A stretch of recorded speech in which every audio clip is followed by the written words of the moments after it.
ഉത്തരാഖണ്ഡ് മേഘവിസ്ഫോടനത്തിൽ കാണാതായവരിൽ സൈനികരും ഉൾപ്പെട്ടതായി സംശയം. Harsil army base ക്യാമ്പിനെ മിന്നൽ പ്രളയം ബാധിച്ചുവെന്നാണ് ഇപ്പോൾ ലഭിക്കുന്ന സൂചന. ദുരന്തത്തിൽ അകപ്പെട്ട 20ഓളം പേരെ രക്ഷപ്പെടുത്തിയിട്ടുണ്ട്. ആർ അച്യുതൻ ഡൽഹിയിൽ നിന്ന് വിവരങ്ങളുമായി ചേരുന്നു. പറയൂ അച്യുതൻ.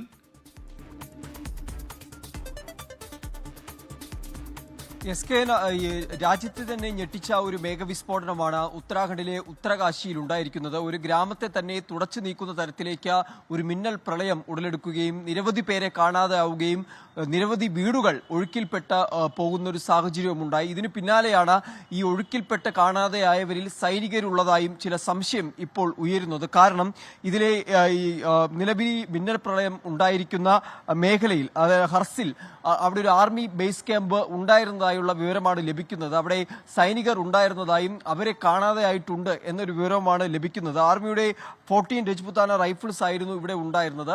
അവരുടെ മെസ്സിനെയും അതുപോലെ അവരുടെ കഫേയും ഈ മിന്നൽ പ്രളയം ബാധിച്ചിട്ടുണ്ട് എന്ന വിവരങ്ങളാണ് പുറത്തു വരുന്നത്. പക്ഷേ ഇതുമായി ബന്ധപ്പെട്ട ആർമിയുടെ ഔദ്യോഗികമായിട്ടുള്ള സ്ഥിരീകരണം ഉണ്ടായിട്ടില്ല. എന്തായാലും വരും മണിക്കൂറിൽ അത്തരം സ്ഥിരീകരണങ്ങൾ, ആ റിപ്പോർട്ടുകൾ ശരിയായിരുന്നോ അല്ലയോ എന്ന കാര്യത്തിൽ ഒരു സ്ഥിരീകരണം ഉണ്ടാകും എന്നാണ് മനസ്സിലാക്കാൻ കഴിയുന്നത്. രണ്ടാമത്തെ മേഘവിസ്ഫോടനമാണ് ഈ ആർമി ബേസ് ക്യാമ്പിനെ ബാധിച്ചിരിക്കുന്നത് എന്നാണ് പുറത്തു വരുന്ന വിവരം. നിലവിൽ ഇരട്ട മേഘവിസ്ഫോടനമാണ് ഉത്തരകാശിയിൽ ഉണ്ടായിരിക്കുന്നത്. അതിൽ ആദ്യ മേഘവിസ്ഫോടനത്തിൽ ദരാലി എന്ന് പറയുന്ന ഗ്രാമം അവിടെ പൂർണ്ണമായ അല്ലെങ്കിൽ വൻ നാശനഷ്ടം ഉണ്ടാക്കുന്ന തരത്തിലേക്കാണ് ഈ ഖിർഗംഗ എന്ന് പറയുന്ന നദി, അതിലെ ജലപ്രവാഹം ഇരച്ചെത്തിയത്. അതിനുശേഷം ഈ വീടുകൾ തകരുന്നതും അതുപോലെ തന്നെ വിനോദസഞ്ചാരികൾ അടക്കം തങ്ങിയിരുന്ന ടൂറിസ്റ്റ് ഹോമുകളും ഈ ഒലിച്ചുപോയതിൽ പെടുന്നുണ്ട് എന്നതാണ് ലഭിക്കുന്ന വിവരങ്ങൾ. ഒപ്പം തന്നെ നിലവിൽ പ്രാദേശിക ഭരണകൂടവുമായി ചേർന്നുകൊണ്ട് തന്നെ ഇവിടെ ഉണ്ടായിരുന്ന വീടുകളുടെയും കൃത്യമായ ആളുകളുടെയും ഒക്കെ എണ്ണം അത് ശേഖരിക്കുന്ന നടപടികളിലേക്ക് കൂടി ഇപ്പോൾ കടന്നിരിക്കുന്നു. കാരണം അടുത്തടുത്ത് വീടുകളായിരുന്നു ഉണ്ടായിരുന്നത്. ഒപ്പം തന്നെ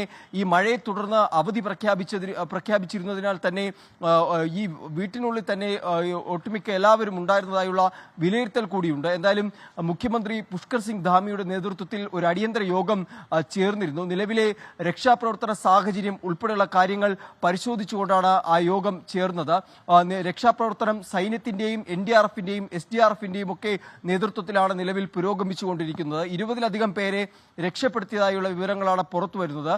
എന്നാൽ കൃത്യമായി എത്ര പേരെ കാണാതെയായി എന്നുള്ള കാര്യത്തിൽ ഒരു കൃത്യതയിലേക്ക് എത്താൻ ഇപ്പോഴും കഴിഞ്ഞിട്ടില്ല. അതിന് കാരണം ഈ മേഖലയിലാകെ ഈ നാശനഷ്ടം ഉണ്ടാക്കിക്കൊണ്ട് തുടച്ചു നീക്കുന്ന ഒരു തരത്തിലേക്കാണ് ഈ മേഘവിസ്ഫോടനവും അതിനെ തുടർന്ന് ഉണ്ടായ മിന്നൽ പ്രളയവും. അതുകൊണ്ട് തന്നെ കൃത്യമായ കണക്കുകൾ ഇപ്പോൾ പരിശോധിച്ചു വരികയാണ് ഈ പ്രാദേശിക ഭരണകൂടത്തിന്റെ സഹായത്തോടെ. എന്തായാലും വരുന്ന മണിക്കൂറുകളിൽ കാണാതെയായവരുടെ ഒരു കൃത്യമായ ഒരു എണ്ണം അത് സർക്കാർ പുറത്തുവിടും എന്നാണ് മനസ്സിലാക്കാൻ കഴിയുന്നത്. 4 മരണമാണ് റിപ്പോർട്ട് ചെയ്തിരിക്കുന്നത്.